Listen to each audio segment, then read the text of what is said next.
The most famous exploitation film ever made was released December 1997. It opened to a worldwide gross of over $1.8 billion, won 11 Oscars, and is still referenced in daily conversation. I'm talking, of course, about Titanic, the romance film that finally answered the question, how many rotations does it take for Kate Winslet to fall in love?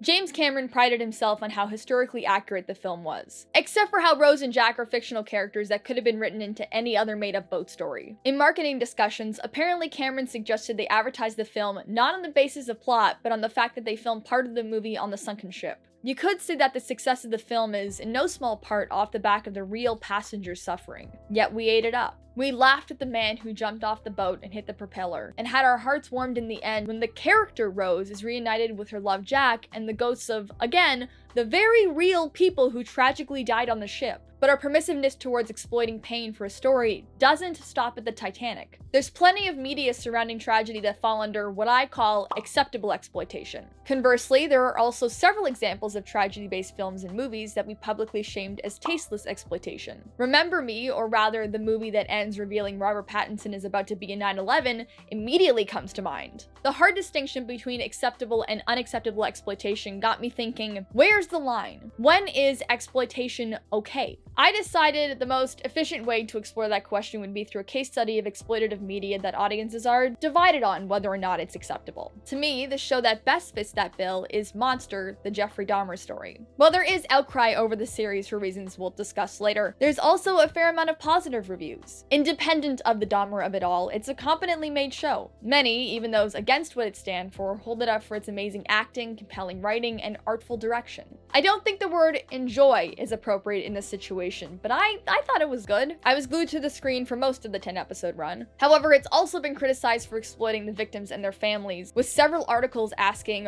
why we needed another serial killer vehicle that humanizes the killer. What baffled me, though, was why people were targeting Dahmer for being excessively unethical when most other based-on-real-life true crime ventures receive no criticism at all. Isn't true crime exploitative by the nature of the genre? Netflix releases an almost endless parade of heavily marketed true crime series, and similarly themed TV and docuseries keep popping up on almost every station. Conversations with a Killer, the Jeffrey Dahmer limited series, was released on Netflix very shortly after Monster, but received no backlash at all. In looking at the popularity of true crime outside of mainstream, one of the most popular YouTubers, Bailey Sarian, who used to make beauty videos, has rebuilt her brand around casually recounting murder stories while putting on makeup and promoting phone apps. Sarian's hour-long video on the Dahmer story has amassed over 25 million views at the time of making this video. With the overwhelming success of true crime videos, it seems every YouTuber and their sister pivoted from whatever genre they started in, mainly beauty and film, to murder. With that switch comes a consistent uptick in their subscriber count and views. It's like all it takes to be moderately popular is to have a thumbnail with an average woman and murder imagery in the background. The point here is that there's an active and growing appetite for the genre. For context, this trend of exploitation isn't new. Exploitation films date all the way back to the 1920s. They're defined as movies attempting to succeed financially by exploiting current trends, niche genres, or lurid content. And oh boy, were they successful. In fact, most films from the time would fall into this genre. But then came the United States Postmaster General Will Hayes. He wanted film to be an upscale medium rather than a sensationalized one. So in the 1930s, he put into effect the Hayes Laws. Hayes Laws were essentially a list of topics studios couldn't touch. They included sex, violence, STIs, criticism of the government, religious beliefs, unless it was atheism, but atheism is more of a lack of beliefs than a belief, so we'll move past it. Audiences still wanted to see sex and violence and the like, so to fill that void, independent producers not subject to these laws started making their own films. Exploitation films, if you will. They were generally shown in makeshift theaters or ones not associated with studios. The government caught wind of this and tried to discourage viewers from watching them by labeling them as dangerous. To avoid the scrutiny, exploitation producers would market their films as educational. Flash forward to now, true crime content creators and filmmakers seem to be unconsciously borrowing this idea of framing exploitative material as educational, with popular formats including docuseries and story times. On the Netflix True Crime tab, you're greeted with an overwhelming amount of documentaries and docuseries, but only a handful of narrative-based projects. Yes, documentaries are entertaining, but they lend themselves to making audiences feel like they're learning something. The act of angling true crime content as education supports one of the main explanations for why so many people enjoy the genre, the threat simulation theory. Threat simulation theory dictates that that people consume violent or uncomfortable media because it teaches them how to handle similar situations in their lives. By consuming disturbing stories in a safe place, you give yourself license to roleplay these experiences, mentally preparing for them, even if just emotionally. In terms of application, one study from the beginning of the pandemic compared the emotional responses of people who watched disaster movies to people who didn't. They found those who consumed disaster media were more emotionally regulated and mentally unaffected by the pandemic than those who didn't. This is because, theoretically, those who did were more mentally prepared for a crisis by having run comparable situations in their head while watching TV. And according to another study, people are more likely to watch disturbing or violent media if they feel they can make meaning or absorb something useful from it. If watching true crime and disaster films make people more emotionally or physically prepared for crisis or feel like they learned something, that's fine. But I don't think it's the full story for why people like it. I think the reason people watch true crime and real tragedy-based media is because of our tendency towards morbid curiosity. Morbid curiosity is the interest to absorb highly intense negative information. This curiosity entails a combination of compulsion, excitement, and fear surrounding subjects including death and harm of others. From gladiators fighting lions, to wrestling, to rubbernecking our way through traffic, we have a thing for observing deviance. We live in a world with strict norms and rules. There are conventions for sitting, standing, how to speak, how to listen. Everything, including emotions, are highly routinized. So when something seems out of place or elicits a strong feeling, even disgust, we have a tendency to want to look. Murder and shipwrecks are just extreme versions of car crashes and school fights. TV and movies give us a platform to watch without harm or the risk of being watched. Shows centered around murder usually take one of two formats. The first format is common denominator or fact-based. These pieces mainly focus on the straight details of the case without offering a critical or unique perspective on the events or parties involved. She went there, he went there, they did this. But the second format tells you the story in addition to analyzing elements like the perpetrator's psychology, probable sociological causes, and implications. Basically, they go beyond the facts to add novel thoughts and perspectives. Mindhunter falls within this second camp of true crime. It's not just praised for its superb writing, acting, and directing. Mindhunter is a full thematic exploration of the inner workings of serial killers, how their deviant thoughts and behaviors manifest, and how they relate to those of us who don't have murderous tendencies. It's a good show, and the ratings reflect that, with it being listed as one of IMDb's top 100 shows of all time. But despite the high praise it gets for being groundbreaking and intelligent, audience reviews still note it being boring during plotlines that don't involve serial killers, even though all the scenes are given the same artistic attention and contribute to the greater themes that make the show compelling in the first place. For even more proof of our thirst for depictions of violence, take a look at the subject of this case study, Monster, the Jeffrey Dahmer Story. With very little marketing in the first week of its release, Monster pulled in 196 million watch time hours. That's one of the most successful openings in Netflix history. People didn't know what the series was going to show us or how they would do it. They just saw an infamous killer and went for it.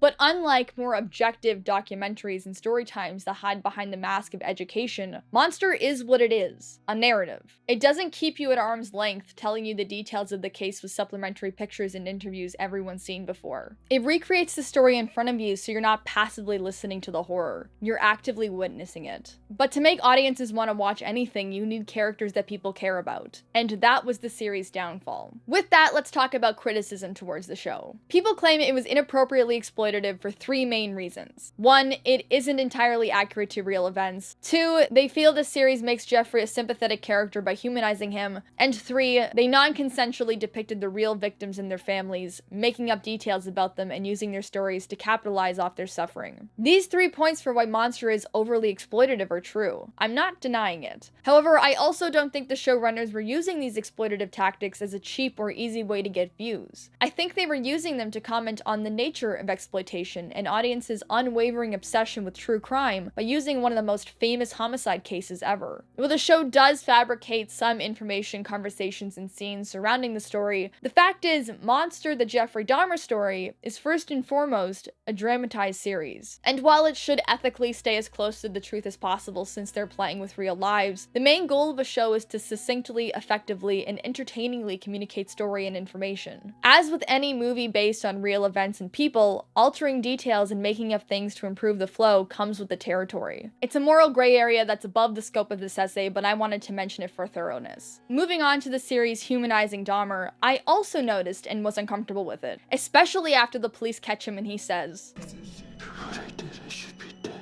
In interviews, while Dahmer does show self-awareness for what he did, focusing on it made me feel icky. It felt like the show was trying to get us to give him a break because he knew what he did was wrong. On showing his childhood, it gave the impression they were trying to justify his actions by showing his tumultuous upbringing. And then when they gave him a love story that may or may not have happened with one of the victims, it felt like they were trying to show us that even a monster like Jeffrey was capable of love. As much as I was engaged with the series, I felt conflicted about why the writers, who were obviously on the side of the victims in portraying Jeffrey as a villain, were including elements that seemed aimed at making him more likable in a twisted way. It felt gross. But as I continued to watch, I realized that every attempt to humanize Dahmer was tempered by his interactions with others. As Evan Peters, the actor who played Dahmer, said, "We had one rule going into this, from Ryan, that it would never be told from Dahmer's point of view. It's called the Jeffrey Dahmer story, but it's not just him and his backstory. It's the repercussions. It's the society. It's this how society and our system failed to stop him multiple times." With that, I don't think the point of the childhood scenes were to explore Jeffrey's upbringing, but to understand Dahmer's relationship with his dad and the dad's arc through this series. Same thing with the grandmother. You don't like Jeffrey more because he spends time with her. Watching those scenes, you see how he's exploiting her love and support. You feel bad for her because of how much she cares for this thing that uses her concern against her. Even in the episode where Jeffrey is romantically involved with one of his victims, just as you're starting to think he's capable of love, Jeffrey betrays his object of affection, reinforcing his sociopathic nature where nothing is sacred. He is not redeemable. So while they do give him humanity, I don't think it's for sympathy's sake, but to rather show how he fits in with the world, ultimately helping us understand the other characters' perspectives and connections to him. Through the lens of screenwriting, you need to add some humanity to juxtapose with others as it adds depth and subtext to the story. The more we see him in relation to the supporting cast, the more the audience can grow to hate Dahmer. This goes into the discussion of how the series portrays the victims and their families, which is what sparked this whole debate about whether Monster was too exploitative. From what I can see, this conversation surfaced after an essay written by Rita Isbell, the relative of one of Dahmer's victims, was published in Insider. She said, "When I saw some of the show, it bothered me. It brought back all the emotions I felt back then. I was never contacted about the show. They didn't ask me anything. They just did it." Isbell spoke during Jeffrey's trial. In the footage, she's overcome with hurt and rage as she comes face to face with Dahmer for the first time. The show recreates this testimony to a T. Same intonation, mannerisms, clothes, hair, everything. The producers did all of this without consent of the parties involved by using the excuse that their names and testimonies were in public record, giving them the legal license to tell their stories without consent. This is another very great subject that I'm not qualified to talk about. I think they should have spoken to or at least notified them about the show, but before knowing any of that, from a viewer's perspective, I'm kind of glad they included the testimony. I didn't know it existed before watching the show, but this recreation is one of the most powerful moments in the series. I think the perspective of the victims' families, even dramatized, is important and arguably necessary to explore. Let me explain. Like many millennial women, I am also into true crime. Mindhunter, Murder Mystery Makeup, the Netflix documentaries. I know them all because I watch them frequently. Bailey Sarian is a fixture in my life as background noise when I casually paint my nails or clean my room or want something mindless to focus on at the end of the day. Before watching the series, I knew the Dahmer story inside and out, but still I was one of the people that clicked on the show sight unseen because of the subject matter. But watching Monster was the first time I felt bad about myself as a person for indulging in true crime. In other true crime media, you're passively listening to someone tell you the facts of the story. Even in Mindhunter, that had recreations of the serial killers explaining their actions and thought processes verbally, you only hear the playback, not who they affected or how. But Dahmer made you get to know the victims, then immediately showed you their suffering. As you watch, you're faced with the horrors they had to endure so you can have something to listen to while you're half asleep on the bus. And I hate to say it, but the thing that brought that point home for me was seeing the recreation of Isbell's testimony. The pain people are still feeling. It's the part they leave out in the documentaries.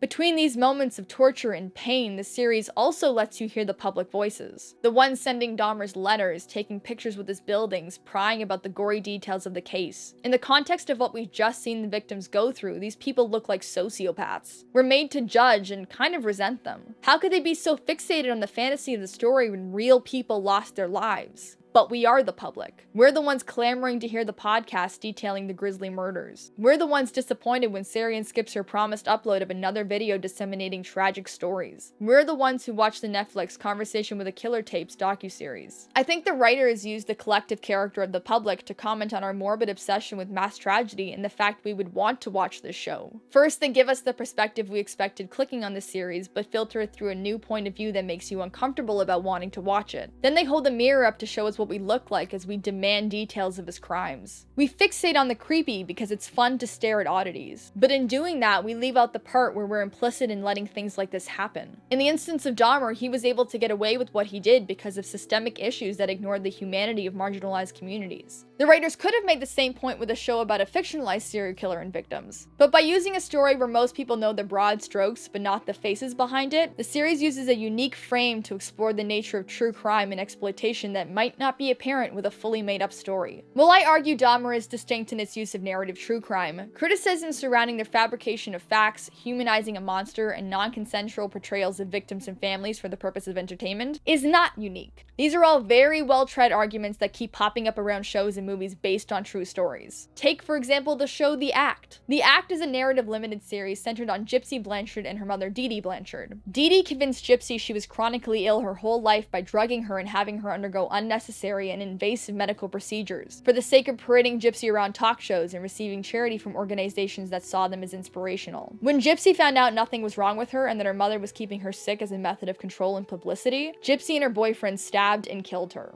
This all happened June 2015. The series The Act came out 2019, 1 year after Gypsy's sentencing. Some reviews mention the series feel like nothing more than an excuse to be voyeurs of body horror in a disturbing mother-daughter relationship. But for the most part, it was extremely well received. Barely anyone calls it out for being tastelessly exploitative or using someone's traumatic life story for entertainment, despite Gypsy having spoken out saying she didn't give consent in its creation. To quote Gypsy, "I am unable to watch The Act. However, I feel it was very unfair and unprofessional that producers have used my actual name and story without my consent, but we choose to ignore her and keep watching." In the same vein, we have the movie Patriot's Day about the Boston Marathon bombing that came out only 3 years after the incident. The film was not approved by the victims of the tragedy and received marginal criticism for how close the release was to the actual events. However, years later, the movie is seen in a mostly positive light and nobody mentions the opinions of the survivors. Or what about the Don Bluth film Anastasia? One of my favorite movies growing up about a sassy young woman on a journey to discover her family featuring a talking bat. We all love it, but let me remind you, it's based off the real story of the Russian Revolution when Anastasia, who was 17 at the time, and the entire Romanov royal family was executed. But still, great movie, right? Let's keep watching it and forget all the sad stuff. Then a hi-ya, and I'd kick her, sir. Heck, despite how respectful and eye-opening Schindler's List is, some question the ethical and moral implications of making any Holocaust movie. But for the most part, we've collectively decided it's not a problem, so that's how we see it. Kind of like with Titanic. For me, the difference between Dahmer and the slew of movies and shows I just mentioned is how loud the voices of the exploited are. We ignore the statements of Gypsy Blanchard and the Boston bombing victims, and the people directly impacted by the Titanic and the execution of the Romanovs are dead. So to go back to the main question of the video, when is exploitation okay? I think the answer is it depends on how cut off we are from the people we're exploiting. I mean, Kesha and Katy Perry are getting in trouble now for including Dahmer in lyrics to their songs when they didn't before in like 2008 when they made them, because nobody was saying anything. The victims weren't vocal about it. For right now, as much as I think we can learn from shows like Monster, it's hard to appreciate when you're actively reminded of the baggage that comes with it as the families speak out against the series. The show's social analysis doesn't outweigh our guilt of the pain we caused by consuming tragedy. Just like Dahmer showing self-awareness for his crimes, the show being built to comment on exploitation doesn't absolve them of the act of doing it. In 5 years when the controversy dies down, maybe Monster will be held up with Mindhunter in terms of highbrow psychological serial killer commentary, or be remembered as a benign cultural phenomenon like Titanic. For now, the exploitation scene in Monster, the Jeffrey Dahmer story isn't worth it. But maybe when we're far enough removed,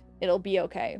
And that was the video. If you want to hear more analysis and want to support this channel, you can like this video, subscribe, and or follow me on Instagram at 500 Days of Ari. Thanks for watching and I'll talk to you guys later. Bye.